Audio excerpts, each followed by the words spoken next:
नमस्कार, मैं हूँ प्रिया आर्या और आई हूँ शाइन विद प्रिया पर आपके कुछ सवालों का जवाब देने। हाँ, उनमें से एक सवाल ये भी था जिसे सुनते ही मुझे वो गाना याद आ गया कि कुछ तो लोग कहेंगे, लोगों का काम है कहना। जी हाँ, किसी का मेरे पास कॉल आया जो मुझसे ये पूछना चाह रहे हैं कि अगर मैं 30,000 रुपए इन्वेस्ट कर दूँ, तो क्या उसके बाद मुझे उतना रिटर्न मिलेगा? और उसके बाद दूसरा क्वेश्चन ये कि मैं अगर इन्वेस्ट कर देता हूँ या कर देती हूँ, तो फिर लोग क्या कहेंगे कि आप क्या कर रहे हो? आपको तो पैसा अभी तक आया नहीं है। तो देखिए मैंने उनसे ये कहा कि अभी आपकी स्थिति क्या है? तो उन्होंने कहा अभी स्थिति ऐसी है कि मुझे पैसों की ज़रूरत है। मैंने कहा ठीक है, तो क्या आपको 10 दिन के अंदर पैसे चाहिए? क्या इतनी आपकी दयनीय स्थिति है? तो उन्होंने कहा नहीं, पर मुझे पता है कि आगे जाके मुझे पैसों की नीड होने वाली है। उसके लिए मुझे अभी कुछ कदम उठाने पड़ेंगे। तो मैंने कहा अच्छी बात है, आप ये समझते हैं कि आगे जाके स्थिति अच्छी नहीं होने वाली, उसके लिए आपको कुछ कदम आज उठाने होंगे, ठीक है। लेकिन आप ये क्यों डर रहे हैं कि लोग क्या कहेंगे? तो मैंने उनसे ये कहा कि देखिए लोगों का काम तो कहना है, वो कहते रहेंगे। जैसे कि आप लोगों ने ये कहानी सुनी होगी एक गधे की और एक उसके मालिक की।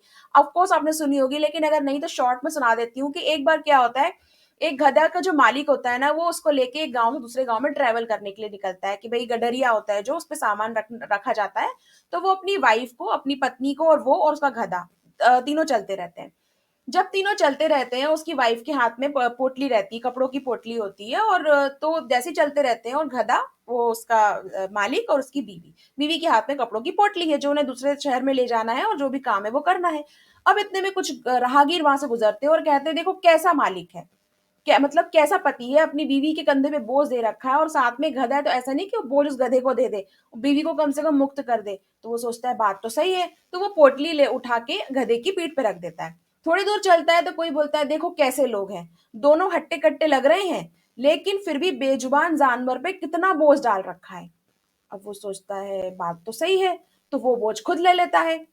फिर थोड़ी देर चलता है तो फिर बोलते हैं कि देखो कैसा मालिक है, गधा होते हुए भी पोटली अपने सर पे रखी हुई है और बीवी को भी पैदल चला रहा है, बीवी को भी बिठा सकता है उस पे। तो वो सोचता बात तो सही है, वो बीवी को भी बिठा देता है और पोटली भी बीवी को पकड़ा देता है और गधे को बीवी बैठ जाती है और पोटली रख लेती है और चलने लगते हैं। थोड़ी दूर चलते हैं फिर बोलते हैं बाप रे कितना बोझ सह रहा है ये जानवर, एक तो बीवी ऊपर से गठरी का बोझ भी है। तो वो सोचता है मैंने बहुत बुरा किया, वो गधे को अपने कंधे पर रख लेता है, क्योंकि वो लोगों की बात सुन सुन के ना पागल हो चुका होता है। फिर वो आगे जाता है, बोलते तुम बेवकूफ हो, तुमने गधा रखा ही क्यों था? ताकि वो तुम्हारा बोझ उठा सके, और तुम खुद गधे को अपने सर पे डाल के चल रहे हो और पोटली तुमने बीवी को दे रखी है। तो वो आदमी कंफ्यूज हो जाता है, सोचता मैं क्या करूं। तो हम लोगों की लाइफ में भी कभी कभी ऐसा होता है और जिनने मुझसे सवाल किया उनकी लाइफ में मुझे लग रहा है कि सब चीजें चल रही हैं। आप अगर लोगों की सुनती रहेंगे, हमेशा लोगों की बातों पे ध्यान देंगे, तो आपका मन, आपका दिल, आपका दिमाग क्या कह रहा है वो आप कब सुनेंगे? थोड़े दरवाजे बंद कीजिए, अपने इनर सर्कल में अपने आप से पूछिए कि आप जिंदगी से क्या चाहते हैं, आप क्या करना चाहते हैं। 30,000 रुपए इन्वेस्ट करने के लिए मैं आपको नहीं फोर्स कर रही हूँ। आप सोचिए किसी भी बिजनेस में इन्वेस्ट करना चाहते हैं तो विदाउट इन्वेस्टमेंट तो ये होता नहीं है बिजनेस। लेकिन अगर आप करना चाहते हैं तो आपका ये सवाल ना बेबुनियाद सा लगता है कि लोग क्या कहेंगे, क्योंकि वो 4 लोग तो ना मुझे आज तक नहीं मिले जो कहते थे कि प्रिया ने यूट्यूब चैनल क्यों शुरू कर दिया, जो कहते थे कि आपका चैनल तो अभी 100 सब्सक्राइबर पे है, जो कहते थे कि तुम ये क्या कर रही हो। लेकिन धीरे धीरे धीरे जब आप आगे बढ़ने लगते हैं तो ये आवाजें आना बंद हो जाती है। क्यों? क्योंकि आपका फोकस होता है आपके विजन पे, आपके मिशन पे। आप अपनी लाइफ के साथ क्या करना चाहते हैं ये आपको डिसाइड करना है।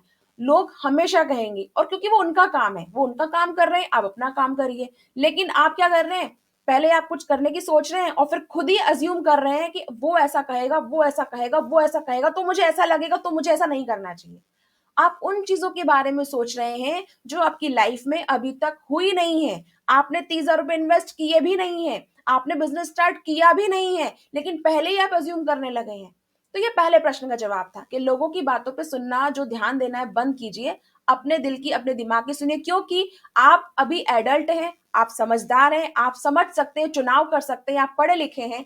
अभी तक जीवन के इतने साल आपने उसी समझदारी के साथ बिताए हैं, और अगर निर्णय लेने में दिक्कत होती है तो जिस चीज को, जिस काम को आप शुरू करना चाहते हैं उसकी जानकारी लीजिए, पुख्ता जानकारी लीजिए। आप उसे अपने तराजू में तोलिए कि क्या आपको लगता है कि आप ये कर सकते हैं तो बिल्कुल कीजिए। लेकिन किसी काम को सिर्फ इसलिए नहीं करना क्योंकि लोग क्या कहेंगे, ये तो फिर वो गधे के मालिक जैसी कहानी हो जाएगी। आप खुद का निर्णय ले ही नहीं पा रहे, आपको पता ही नहीं कि आपने गधा क्यों खरीदा और आप किस काम के लिए उसका इस्तेमाल करना चाहते हैं। तो अपने पैसे की ज़िम्मेदारी लें, अपने निर्णय की ज़िम्मेदारी लें और ज़िंदगी में जब हम कदम आगे बढ़ाते हैं, तो हमें पीछे खींचने वाले बहुत लोगों के हाथ मिलेंगे आपको। और यकीन मानिए उनमें से कई हाथ ऐसे लोगों के होंगे जो आपके चिरपरिचित लोग होंगे, जो आपके अपने होंगे, जो आपको ये कहेंगे तुम ये मत करो, तुम ये करो। और उनका कहना सही भी है एक हद तक, क्योंकि वो लोग वो काम नहीं कर रहे जो आप करना चाह रहे हैं, जिसकी शुरुआत आप कर रहे हैं। तो आप उन लोगों की बात सुनकर, उन लोगों के निर्णय, उन लोगों के अनुभव के आधार पर अपने जीवन के निर्णय और जो अनुभव है, उन पे आप निर्णय कैसे ले सकते हैं। भाई उसने तो नेटवर्क मार्केटिंग की नहीं, उसने डायरेक्ट सेलिंग की नहीं, उसने 30,000 रुपए इन्वेस्ट नहीं किए, तो वो व्यक्ति कैसे लायबल है आपको किसी भी सही चीज की जानकारी देने के लिए। सपोज आप चाहते हैं कि मेरी बच्ची को कोई मैथ्स पढ़ा दे, तो आप क्या कहोगे? आप एक ऐसे टीचर की, ट्यूटर की तलाश करोगे जो आपको, आपके बच्चे को मैथ्स पढ़ा सके, और आप यही पूछोगे भाई आपको मैथ्स आता है, do you have any maths background, आपका एजुकेशन क्या रहा, आप पूछेंगे ना। अगर आप एक अलर्ट पेरेंट से और चाहते हैं मेरे बच्चे को वही मैथ्स पढ़ाए जिसे खुद भी मैथ्स आता हो, ठीक है। अब आप जब चाह रहे हैं कि आपके बच्चे का ट्यूशन भी ऐसा व्यक्ति पढ़ाए जिसे खुद मैथ्स आता हो, तो वो उसे मैथ्स पढ़ाए, तो क्या आपको नहीं लगता इस बिजनेस में आपको इन्वेस्ट करने से पहले किसकी सुननी चाहिए? जो ऑलरेडी इस बिजनेस में है, जो ऑलरेडी इस बिजनेस में काम कर रहा है, तो आप उसकी सलाह लीजिए, उसकी बात मानिए और सीखिए इस बिजनेस कैसे किया जाता है। ये आपके पहले सवाल का जवाब था। दूसरा कि 30,000 का रिटर्न मुझे कब तक मिल जाएगा?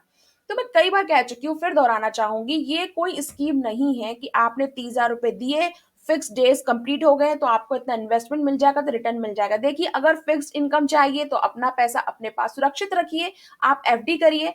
एक ईयर में आपको कोई भी बैंक है जो एक इतना परसेंटेज देता है, 5%, 6%, 3%, जो भी आपका बैंक का रेट ऑफ इंटरेस्ट होगा, वो आपको एक साल बाद वापस मिल जाएगा। आपका पैसा सुरक्षित है। अगर बैंक दिवालिया नहीं हो गया तो, या गवर्नमेंट ने कोई और नया रूल नहीं निकाल लिया तो सुरक्षा चक्र तो ऐसा है आपके पैसे का।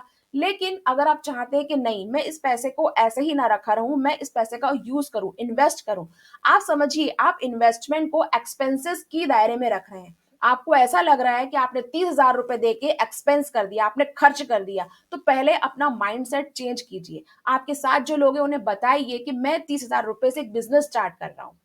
और बिजनेस स्टार्ट करने का मतलब ये होता है कि आपको बिजनेस में टाइम देना होगा। अगर आपको फिक्स्ड इनकम चाहिए तो जॉब करिए, लेकिन मुझे एक बात बताइए, जॉब में आपको फिक्स्ड इनकम क्यों चाहिए होती है? क्यों? क्योंकि आपको अपने लिमिटेड खर्चे जो है पूरे करने होते हैं, तो आप जॉब करिए, बहुत अच्छी बात है। लेकिन धीरे धीरे जब आपकी जो दिन गुजरेंगे, जब साल बदलेगा, तो आपकी जो स्कूल की फीस है ना, वो भी 20% इंक्रीज हो जाएगी, जो आपके बच्चे स्कूल में पढ़ रहे होंगे। जो महंगाई है वो भी बढ़ जाएगी। ऐसा कभी नहीं हुआ है कि महंगाई घट के नीचे आ गई हो और आपको लगा हो कि चलिए हम सेलिब्रेशन करते हैं कि इस बार तो भारत की जो महंगाई दर है ना, वो घट के 50% नीचे आ गई है। महंगाई हर साल बढ़ रही है, तो क्या आपकी इनकम भी हर साल उतनी बढ़ रही है? नहीं। क्या आपके खर्चे घट रहे हैं? नहीं, वो बढ़ रहे हैं। तो जब खर्चे बढ़ रहे हैं, आपकी महंगाई बढ़ रही है, तो क्या आपको नहीं लगता है आपको इनकम ऑफ सोर्सेज भी बढ़ाने की जरूरत है? आज आप उस 30,000 को ऐसे देख रहे हैं कि मैंने 30,000 रुपए डाले, नहीं, वो 30,000 रुपए आपने आगे आने वाले दिनों के लिए इन्वेस्ट किए हैं। आप उससे उतना रिटर्न पा सकते हैं। लेकिन अगर आप एफर्ट्स लगाने को तैयार हो, आप सीखने को तैयार हो, आप स्किल डेवलप करने को तैयार हो, जो कि आपको सब कुछ यहाँ सिखाया जाएगा। ऐसा कुछ भी नहीं है कि आपसे पैसे लेके हम अपने अकाउंट में लेंगे और आपसे ये कहेंगे कि बस 30,000 रुपए ले लिए हैं, अब आप भूल जाइए। नहीं, 30,000 रुपए आपके कहाँ इन्वेस्ट करने हैं, आपको कैसे इन्वेस्ट करना है, कैसे परचेज करना है, कौन सा ऐप डाउनलोड करना है, कौन से प्रोडक्ट आएंगे, कैसे सेल होगी, कैसे लोगों को कॉल करना है, कैसे लीड जनरेट होगी, वो सब कुछ यहाँ बताया जाएगा। तो जब कोई आपको बताने को तैयार है, सिखाने को तैयार है, तो फिर डर नहीं होना चाहिए, आपको आगे बढ़ना चाहिए। फिर मैं एक चीज और कहना चाहूंगी, कई लोग ऐसे भी होंगे जो कहेंगे डायरेक्ट पैसा हमारे अकाउंट में डाल दे, हम आपका टूसीसी करवा देंगे। तो प्लीज ऐसा भी ना करें, किसी के अकाउंट में डायरेक्ट पैसा ना डालें। कंपनी आपको खुद अथॉरिटी देती है, खुद आप परचेस कर सके। बिजनेस में एंटर होने के लिए, फॉर एवर बिजनेस में एंटर होने के लिए आपको किसी के पर्सनल अकाउंट में पैसे डालने की आवश्यकता नहीं है। आप खुद परचेस कर सकते हैं, खुद प्रोडक्ट देख सकते हैं, ले सकते हैं, और उस बिजनेस की पॉलिसीज को आप फॉर एवर कंपनी की साइट पे जाके भी चेक कर सकते हैं। फुल प्रूफ पॉलिसी है, इसमें कहीं भी कोई लूप होल नहीं है। जो जैसा है वहां पे बिल्कुल वर्ड टू वर्ड लिखा हुआ है, वही चीज आपको हम बता रहे हैं। पर क्या होता है ना, दिक्कत ये होती है कि जब आप किसी चीज में आगे बढ़ते हैं, तो हम किसी भी चीज की जिम्मेदारी लेने से बचना चाहते हैं। हम क्या चाहते हैं? हम जिम्मेदारी नहीं लेना चाहते। हम सोचते हैं कि ठीक है, आपको सब समझ में आता है, आप बिजनेस कर रहे हैं, तो एक काम कीजिए, आप मुझे, मैं आपको 30,000 रुपए दे देती हूँ, आप मेरे नाम से जो भी टूसीसी वगैरह रजिस्टर कर दीजिए, जो भी प्रोसेस है आप कर दीजिए, और बता दीजिए पैसा कैसे आना शुरू होगा। यही तो आप गलती करते हैं। आप अपने पैसे को किसी और को देके ज़िम्मेदारी भी उसको दे देते हैं, तो जब आप अपने पैसे की ज़िम्मेदारी खुद लेने को तैयार नहीं हैं, तो सामने वाला कैसे लेगा? सामने वाला कैसे गारंटी लेगा कि मैंने आपका पैसा ले लिया तो मैं रिटर्न करूँगा आपको? और थोड़े समझदार बनिए, बिज़नेस में इन्वेस्टमेंट आप कर रहे हैं तो ज़िम्मेदारी भी आपकी होनी चाहिए। आप सीखने को तैयार रहिए। जब सिखाने वाले तैयार है तो आप पीछे क्यों हट रहे हैं? लेकिन दिक्कत यही है, हम ज़िम्मेदारी भी किसी और को देना चाहते हैं, लेकिन रिटर्न हम लेना चाहते हैं। हम डरना चाहते हैं क्योंकि लोग क्या कहेंगे, जो लोग अभी हमारे सामने है भी नहीं, एग्ज़िस्ट भी नहीं कर रहे हैं, लेकिन हमने अपने माइंड में एक पिक्चर पोर्ट्रेट बना लिया है कि जब मैं ऐसा करूँगी, तो मुझे लोगों के कॉल आएँगे, मुझे बोलेंगे आपने कैसे प्रोडक्ट ले लिए? आपने खुद ही सवाल खड़े कर लिए हैं, खुद ही जवाब दे दिए हैं और खुद ही उस दायरे को बना के अपने आप को उसके अंदर कैद कर दिया और खुद ही अपने आप को आगे बढ़ने से रोक रहे हैं। तो प्लीज़ ऐसा ना करें, क्योंकि कुछ तो लोग कहेंगे, लोगों का काम है कहना, लोगों की ना सुने, अपनी सुने, अपने निर्णय में विश्वास रखें और आप जो भी कर रहे हैं, विश्वास रख के उसे करते रहें।